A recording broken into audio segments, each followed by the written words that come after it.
No, absolutely. Cool. Okay.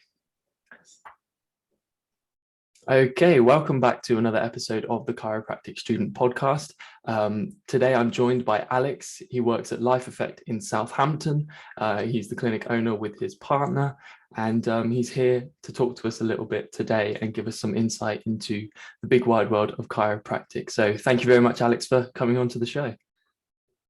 Hey, Lewis, thanks for having me. It's a pleasure to be here, and I hope I can give you guys some pointers and something useful that you can use straight away and help you be successful. So yeah, thanks for having me. Brilliant. Thank you. Yeah, you've been a real catalyst for my journey as well. I got to know you about a year ago. So much insight. You're always so giving to me and everyone else that I know, and you love having students in the clinic, which is what I absolutely love about that. You're all about giving back. So can you tell us a little bit about how you got into chiropractic, your journey through chiropractic school, just briefly a little bit about your background and what caught your eye? Yeah, absolutely. Yeah, I think I wasn't a chiropractic baby or someone that just kind of had that experience. But for me, when I was growing up, my mum is a life counselor. So she helps people all the time with all sorts of different challenges, from anxiety, depression, and she's fantastic at that. She runs workshops. She's 73 now, and she still runs workshops in Spain. So she's like super passionate about that. And I guess for me, what happened, I just kind of got infused with that. And I was kind of looking at different things to study. You know, what should I do? You know, I even looked at architecture, marine biology, and I found that in the end, the things that really kind of I was reading about, got me inspired, were all around health and self-development and well-being. So I kind of started to think, you know, what should I do? I traveled to South America for about 6 months, not really sure what I wanted to do. And in the end, I kind of like looked at all the different things, you know, from medicine. And actually, my mum was really wise at the time. She said, you know, don't do medicine. You're going to get sucked up into the system. They're going to indoctrinate you, and you're going to really struggle to make a difference there. You know, you can do it, but you're going to be fighting the grain the whole way. So I'd always put off a little bit by, you know, how medicalized it is. I looked at nutrition, I looked at different things. I ended up coming up to chiropractic, and I found that it was, although it was kind of alternative and kind of different, it was also still very mainstream. You know, it was accredited, it was regulated, it was a full degree to do it. It wasn't just some random, you know, profession that had no standing or no accreditation at all. I went and shadowed some chiropractors, and I thought, this looks amazing. I really enjoyed seeing it. And then I lived in Wales at the time, in Cardiff, and there was a course up in Treforest, and I just went for it. So I don't think it was a great big journey. I think it was a kind of inevitable journey, and it kind of just found me in the end. But I think, you know, when I was in college, I was very disappointed with the course myself, because, you know, when I got there, I was super excited, you know, about, you know, health, well-being, getting people to their best and changing lives. And I got there, and we were kind of low-level GPs who did a bit of manipulation, and, you know, nothing really worked very well. And, you know, we were kind of, you know, the quacks and all that. So it was kind of very disappointing. And I remember in my second year, really looking at other courses and, you know, what should I do instead? Should I go? I even thought, you know, I'll do graduate entry medicine, like at least I'll be a proper doctor, you know. I'm studying the same material, why not just do it properly and actually get the status and the everything that goes with it? Luckily, I was able to connect with the right people, the right chiropractors, go to the right events and seminars, and, you know, really get inspired that actually there was hope at the end of the tunnel, and that actually practice could be what I wanted it to be. So I pushed through, and I think this kind of topic and what you're doing today is exactly the right thing, because I think there's a lot of students, and if they admit it to themselves, they're questioning, why are they here? Why am I doing this course? Is it for me? And I've trained 6 chiropractors now, and I think most of them have admitted to me at some point in their course that they wanted to quit, or they didn't think chiropractic was for them. And now they're super successful, you know, super fantastic chiropractors. So I think being able to connect with students like this is great. Yeah, that's such a great point. And I know you're saying you had no sort of induction into chiropractic, but I think you kind of explained it there, that you almost did in a way that your mother obviously helping people, you came from that upbringing, that background of wanting just to help people. And that's becoming Absolutely. such a constant within the chiropractic community. It's like we don't really Mhm. care about anything really. We just want to help people, and that's our end goal. Really valid point Absolutely. there. And again, you touched upon at the end of year one, I was so close to quitting chiropractic school, Mm. because that wasn't, for me, that was not the chiropractic that I had experienced. And it's really interesting how I kind of wanted to break that mold and be like, Mm. you don't have to learn what chiropractic really is and all this juicy good stuff until after uni. I want people to start learning that whilst you're at uni. Get the buzz, Right. keep that buzz, like from when you first start all the way through, because I know so many people year 1 and 2 are like, what is this? What are we learning? Yeah. This is not My God. chiropractic. Yeah, we're learning microbiology and stuff. It's Mm. when are we going to learn the application into chiropractic? Absolutely. And I So, think the oh, go on. challenge is that they're not quite connecting it. I love microbiology and I like anatomy and I love physiology, and that's great. There's nothing wrong with it, and learn it. It's useful, but where is the kind of, there needs to be some reconciliation with like where you're going, because it just feels random Mm. and it doesn't feel like you're going anywhere. So I think, yeah, I'll let you ask another question before I go off on one. Well, exactly. Yeah, it's about how does this relate to chiropractic, and you're completely right. There's no relation. Like, how is this relevant to why chiropractic? Why does this link to chiropractic? And yeah, you've hit the nail on the head there. So in terms of like, this is about pointing people in the direction of resources that really helped you, or not even necessarily through chiropractic school, but stuff that you wish you knew in year 1, 2, 3, 4, even before starting chiropractic. Like Mhm. some of the main things that you were like, God, I wish I knew that in year 1, 2, or I wish somebody told me that. I want to now tell people that. So kind of what would be your biggest advice on where should people look for things? What helped you? Right. I think the number one thing that kind of, I mean, there's loads of things, obviously, but the Mm, number one thing that leads to a lot of the other things in chiropractic, especially, is you need to connect with your community, because chiropractic is a super rich, diverse community with loads of super successful chiropractors, loads of dynamic speakers and clinics. And if you just get out of the college bubble, you're going to meet them, you're going to connect with them, and everything that there comes afterwards, the seminars, the books, the way to explain things, the communication, the technique, it will just flow from there. And all you guys need is a bit of exposure, and then there's just no stopping you. So when I was a student, I think I shadowed about 15 clinics by the time I graduated. mm, I shadowed a lot, and I was constantly trying to connect with chiropractors, go and see their clinics. What do they do? How do they communicate? How's their systems and procedures? What adjustments do they do? What technique do they do? How do they look? How do they dress? How do they speak? How do they carry themselves? Everything about that is what you're working towards, I think, unless you want to become a researcher. But mm, I think most people want to become a practicing clinician, at least at the beginning. So just go and shadow everyone, the good, the bad, the ugly. The clinics that, you shadow some clinics and you'll know that's not for me. And that's good. mm, Sometimes not knowing what you don't want is as important sometimes as knowing what you want.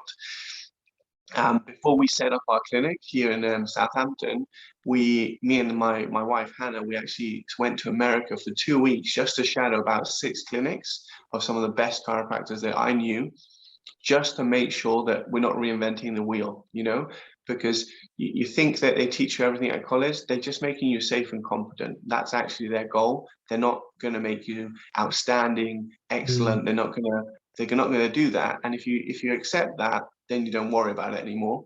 Like we went to America, we visited Tim Young, we visited Brett Jones, obviously Kairos, Brad mm, Glowacki down in LA, Alex Zidane in St. Louis. We mm, visited a lot of super successful chiros, and it rubs off. We are humans. We love to learn from others. We love to mimic each other. It's the best. We learn so well. So I would say that would be the first thing. Um, and obviously, my clinic is like an hour away from you guys. So I would say I have students pretty much every week, every other week. I think we've had probably about 16, 17 people in the last 6 months. So if you want to come and shadow, we're an open book. You can see everything we do, and you're very welcome. Just come down, drop me a message, add me on Facebook, and you can start there. And that's, yeah, a huge thing for me. I think I didn't start learning really what chiropractic could be until like year 3 and 4, when I started getting out there. And I think I didn't even know you. I just added you on Facebook, dropped you a message. I was like, hi, can I come and just come to the clinic and just watch? And you were like, oh my God, yes, anytime, any day, you just come, like arrange it, get it booked in. And absolutely. I think students need to realize and understand that a lot of chiropractors, a lot of clinics out there will greet you with open arms and say, please, please come. I want you to experience as much as possible. Definitely. And yeah, like talking and just messaging and adding people, it's really hard, especially for those who are quite introverted, maybe those who just don't put themselves out there. But the obviously the hardest step is the first step. You just got to get out there, and everyone is so willing and lovely. You only need to shadow one person and then ask them, who should I shadow? I'll give you 5 people to shadow, and you're done. So it's really easy, and we love having people shadow. Just find a website and go like, oh, they look cool, drop them an email. I guarantee. And if they don't want you to shadow, that's fine. There's 1,000 clinics to shadow. So yeah, go for it. Just number one thing, just get out of the bubble. Don't worry about your exams and the things. Obviously do well. I got a distinction. It's not about not getting good grade, but they get you in the rat race of studying and learning and doing exams, that you get so in the rat race and you graduate, and then you spend 3 years going around in circles.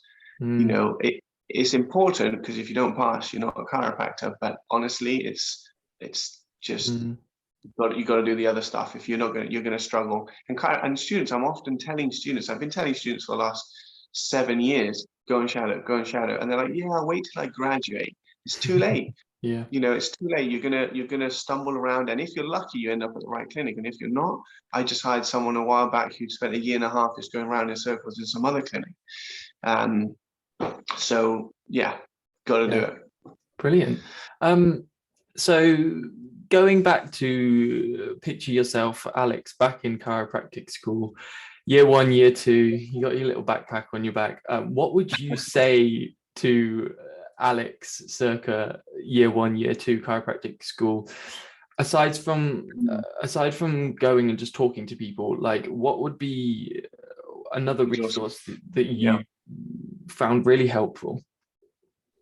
There's a lot, and I think it depends a little bit about where you're at in college. Year 1, you don't know, so little. It's hard to go through some of these resources. So I think it depends a little bit where your knowledge is. I'd probably say the biggest thing is always going to be your mindset, your philosophy, and your attitude. If you can sort that out properly, and I don't mean just eat vegetables, I mean like good mindset, everything else will work itself out. You'll get there. It really won't matter, because your belief systems, and your philosophy determines your thoughts determine your actions determine your results.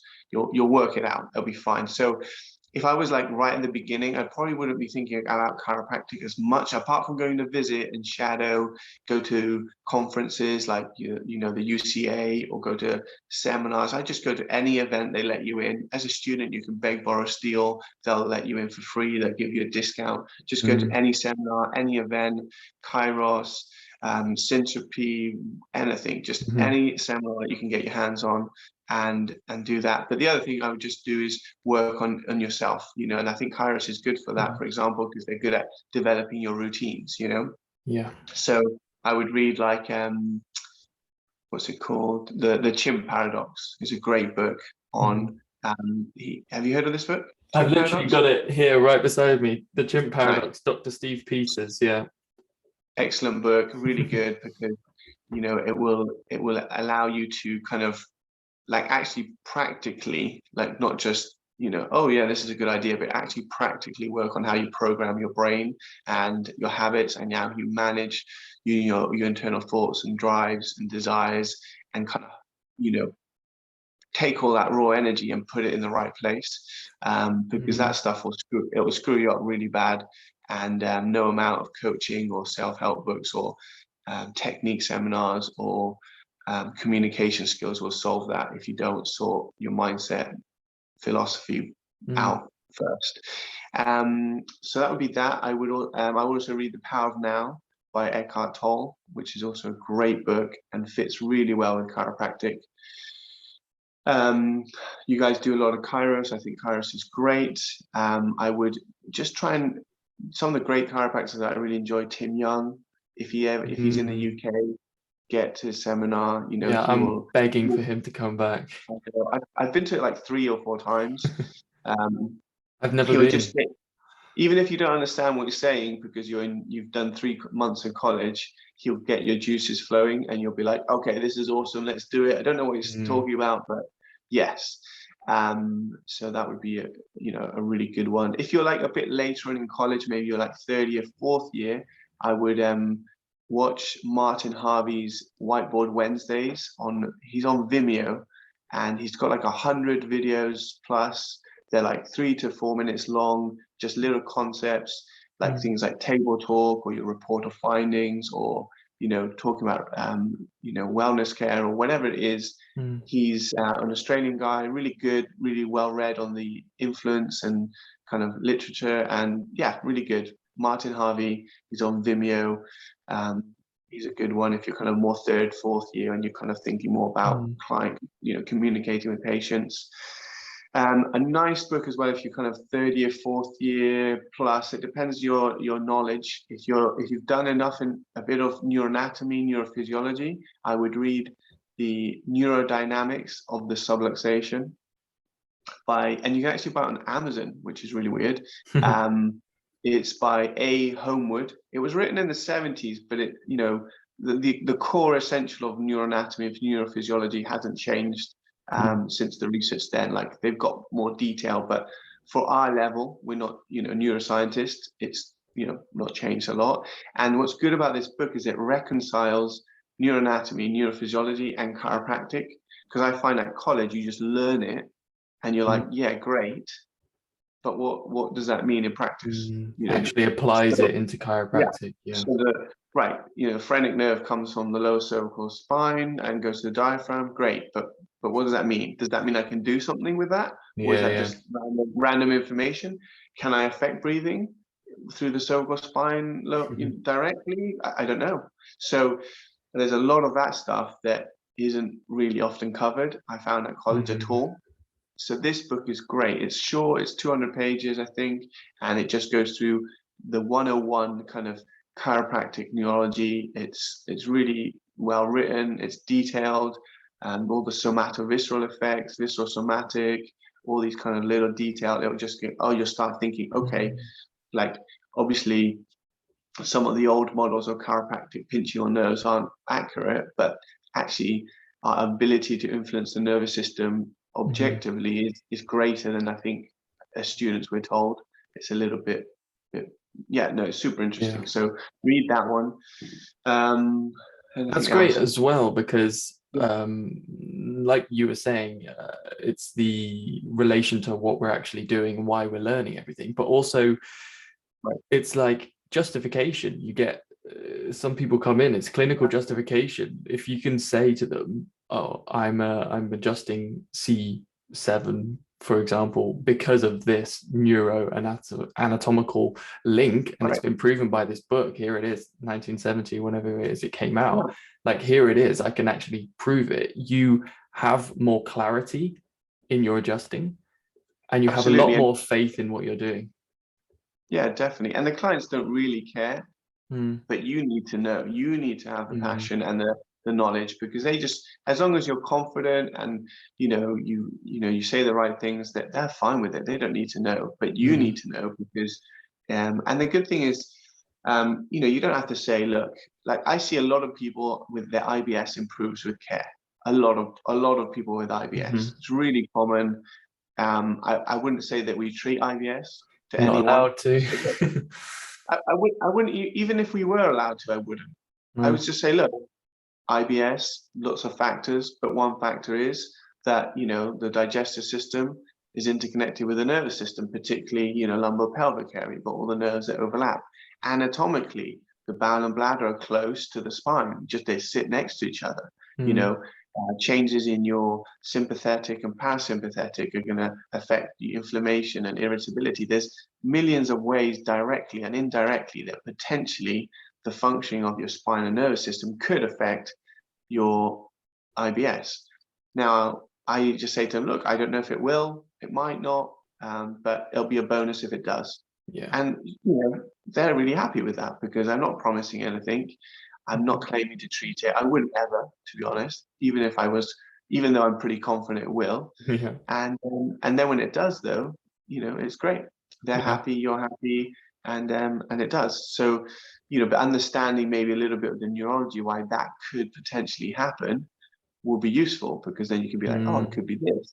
I mean, it could just be that, you're adjusting them so nicely, they're sleeping better, their nervous system, their sympathetic dominance, settles a bit, they're just a bit more calm and rested, IBS settles down. It could be indirect as well.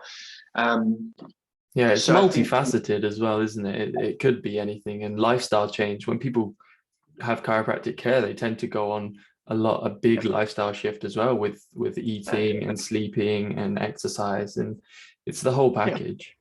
Brilliant. So I think there's some direct effects, but there's just no point trying to. I don't want to treat conditions anyway. No. So I say, look, there's some direct effects potentially. If it doesn't help, though, that's fine. It might be a bonus, though. And same with heavy and painful cycles for women.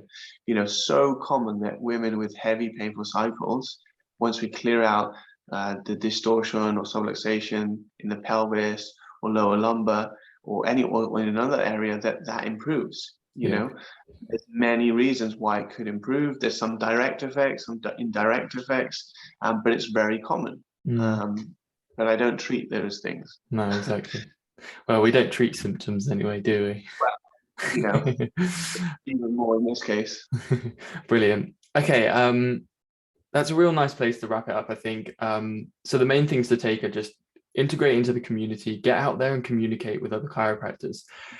The resources you mentioned, I'm going to pop in the notes. So if anyone wants to just quickly go over those, I'm going to list them all in the notes. Some really lovely books and people to go talk to, lots of events and things. It's been lovely to have you on the show, Alex. If people want to reach out to you or come visit, how and where can they do that? Give us all your socials or where your clinic is, that kind of thing. So we're in Southampton, just outside of Southampton, Locks Heath, Fareham. Mainly to just find me on Facebook, just add me. I'm pretty friendly. Just send me a message. We'll get you down and get you to shadow. I think you can, if you can't find me or I don't respond, which I will, but you can just message me through the website or just tell Lewis and he'll tell me. So yeah, through Facebook. Brilliant. Yeah, and I can definitely recommend going to see Alex in action. And there's some other really good chiropractors there as well. And just the whole clinic runs so smoothly. It's a very well-oiled machine. It's an amazing experience, and it was one of the first times I saw open plan done very, very well. So I would 100% recommend people go and visit and see Alex. And like you say, it's only down the road. It's not too far to go for a morning, afternoon, or a whole day. And Alex will always give time for a lovely chat afterwards as well. Yeah. Chew your ear off. You'll Definitely. walk out a bit disoriented afterwards. You'll be like, oh, what just happened? Between Brilliant. me and Tom, you'll be like, whoa. Literally. Anyway. Lovely. Right. Thank you very much. And yeah, thank you very much to everyone for listening. And I will see you next time. Great. Bye.